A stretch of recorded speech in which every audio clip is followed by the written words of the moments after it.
Camera's rolling. Camera's rolling. You ready? Camera's rolling. Awesome. All right, focus. We're in focus. Sound good? Sounds good. All right. Today we're talking about the amazing true story of how quiasmos was discovered in the Book of Mormon. We're even going to tell you what quiasmos is. A lot of people have heard of the Book of Mormon, but not many people can tell you much about the actual book itself. One of the questions people who study the Book of Mormon deal with is whether it is an ancient book or a modern book. This question isn't important to everyone who picks up a copy, but some people wonder if the materials in the book were originally written by several ancient people over the course of 1,000 years and then translated into English by Joseph Smith, or if the book is a modern composition written entirely in the early 19th century. Obviously, the question of the origin of the Book of Mormon will quickly deal with faith.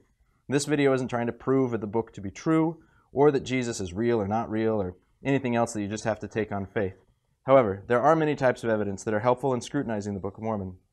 These evidences come from various academic disciplines, and some deal with historical, social, philosophical, or literary information internal or external to the text of the Book of Mormon. One of the most interesting of those types of evidence comes from a style of language composition, the way words are constructed. The style was first discovered in the Book of Mormon by a 20-year-old full-time missionary in Germany in 1967. It's a good story. The style is called quiasmos. So quickly to back up, if you haven't heard of quiasmos, let me explain. If you lived in an ancient world and were writing a story and wanted people to understand what your main point was, you as a writer could guide the reader using quiasmos. You state a series of points or words, so A, B, C, and then D. And then you repeat D and all the other points in reverse order, C, B, A. Now, that's not how we do it in English, but that's kind of the point.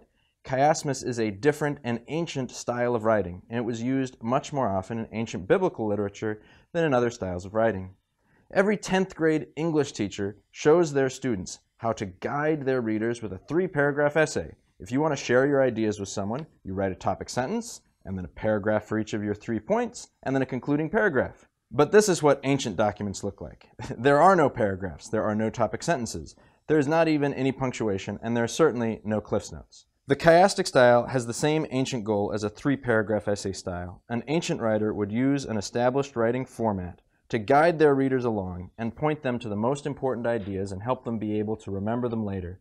The main point, literally the turning point of a chiastic text, is emphasized in its central point. So that's quiasmos. Here's a little background on who discovered it in the Book of Mormon, my dad, Jack Welch. Look at this guy. Would you believe that he is the president of the Junior Classical League in high school and has taken AP Latin? I know it's hard to believe just by looking at him, but that's where he got his start in studying ancient things. As a freshman in college at BYU in 1964, he lucked into classes with Hugh Nibley, Robert K. Thomas, Richard L. Anderson, and Truman G. Madsen, brilliant and well-trained pioneers in Mormon academic research and education. So then, as it just so happened, after Dad finished a couple semesters at BYU, he lucked into a semester abroad program at the University in Salzburg. He spent a semester reading academic German, learning where the libraries are, and how European universities work. After all that, he got called, of all places he could have been sent, to the South German mission, which was right next door to where his study abroad had been. After all these foundational pieces were set into place, he was sent to the city of Regensburg 1 year into his mission in Germany. Regensburg is an intensely Catholic city and an academic center. You can almost say it's the South Bend of Germany.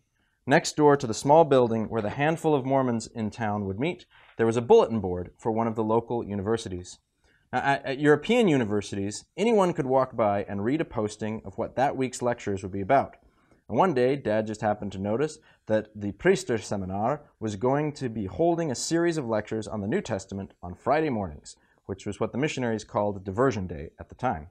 In bigger cities, where there were a lot of American missionaries, they'd been playing basketball on their free day, but in Regensburg, it was just the two of them, and Dad was able to convince his new companion that going to lectures on their free time was something that all German missionaries did. So Dad and his companion just kind of marched into this Catholic university lecture. It was a public lecture, and the missionaries didn't wear name tags in those days, and in the European system, you don't register for classes. And even if the professor had asked, Dad still had his student card from the university in Austria, which gave him permission to attend any classes at university in Germany as well. Although the announced topic was the New Testament in general, the first lecture was something very specific. The lecturer had just read a short book published in 1965 by a Catholic scholar, Paul Gechter, called The Literary Art in the Gospel of Matthew. Gechter had done some studying on how this ancient and often Jewish writing style had influenced the Gospel of Matthew. After the lecture, Dad walked over to the bookstore and was able to buy the paper Gechter had written. Dad initially had no thoughts about how this could apply to the Book of Mormon. Gechter's paper showed how there are individual chiastic passages in Matthew, some of which are pretty hard to decipher because all the King James translators didn't like the repetition and would sometimes find new ways to say things, so the text wasn't repetitive. The paper also shows how the whole Gospel of Matthew is organized into 7 sections. If you understand these sections and the chiastic style of writing the book was composed in, Matthew suddenly makes a lot more sense. Now, Gechter wasn't the first person to write about chiasmus in the New Testament, but there was very little written about chiasmus in the Bible, even in the 1960s. So at first, Dad was just happy to understand the New Testament a little bit better. He thought, hey, maybe this will be something I can talk about with all the Catholics in Regensburg. But then, 10 days after the lecture, Dad woke up at 4 in the morning on August 16th, 1967, with a very clear set of words in his head. If it is evidence of Hebrew style in the New Testament, it must be evidence of Hebrew style in the Book of Mormon. So Dad got up at 4 in the morning, which is a pretty big miracle in of itself. He opened his Book of Mormon and started reading where he and his companion had finished studying the day before. He's in Mosiah chapter 4. He read through 2 pages, and then 2 words jumped out at him. Übertretung. Now, these 2 words aren't hard to spot since it's 11 letters long, and also since the German typesetting dropped them directly on top of each other. Now, this is terrible typesetting. If you work in book publishing, it's called a stack. But it's a massive German word, and it couldn't go anywhere else. But here King Benjamin says that whosoever shall not take upon him the name of Christ must be called by some other name and is on the left hand of God. So remember the name that I give you, that should never be blotted out, except it be through transgression. Take heed that you do not transgress, that the name not be blotted out of your heart. So remember and retain the name, that you're not on the left hand of God, and know the voice by which ye are called, and the name that he shall call you. Not only did the German typesetting make it easier to discover, but the German translation uses the exact same word twice, while the English translation is transgress and transgression.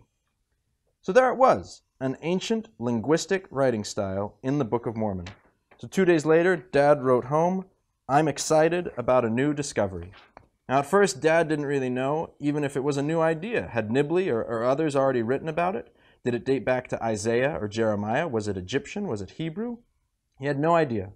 All Dad knew was that he'd heard the New Testament lecture and read it in Gechter's paper. He wasn't able to study very much as a missionary, but Dad was able to send away for a copy of a book written in 1942 called Quiasmos in the New Testament, and he was able to meet Gechter in Austria on the way home from his mission in 1968. Gechter was pleased someone had taken his work seriously and learned something from it. He blessed him. He said, "Young man, I think you have a life's work." Gechter passed away shortly after. Not only all of that, but years later, looking at his old missionary appointment book, Dad realized that August 16th was the exact midpoint day of his 2-year missionary time in Germany. So Dad gets home from California and is already connected to some of the academics at BYU. He studied carefully the book about Quiasmos in the New Testament by Niels Lund, and his first night back in Utah, he went to pay a surprise visit to Hugh Nibley, his freshman Book of Mormon professor, and ends up doing a graduate thesis under Nibley. Dad published a landmark article in the University Journal BYU Studies in 1969, and then while he was studying at Oxford, he published a popular version of his discoveries in the church magazine The New Era in 1972. Since then, there's been a lot more study and papers and books, but that is how it was first discovered. So what does it mean? Like I said, Quiasmos isn't going to convince anyone against their will that Jesus is real or that Joseph Smith saw God.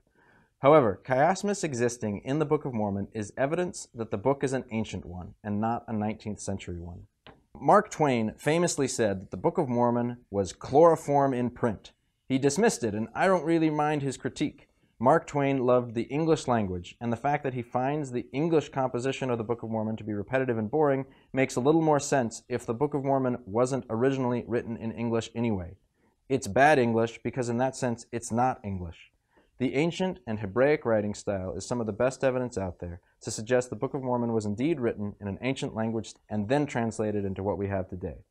And now you know the true story of how it was discovered, because one 20-year-old kid that decided to go to an extra lecture on the New Testament at a Catholic seminary in his free time.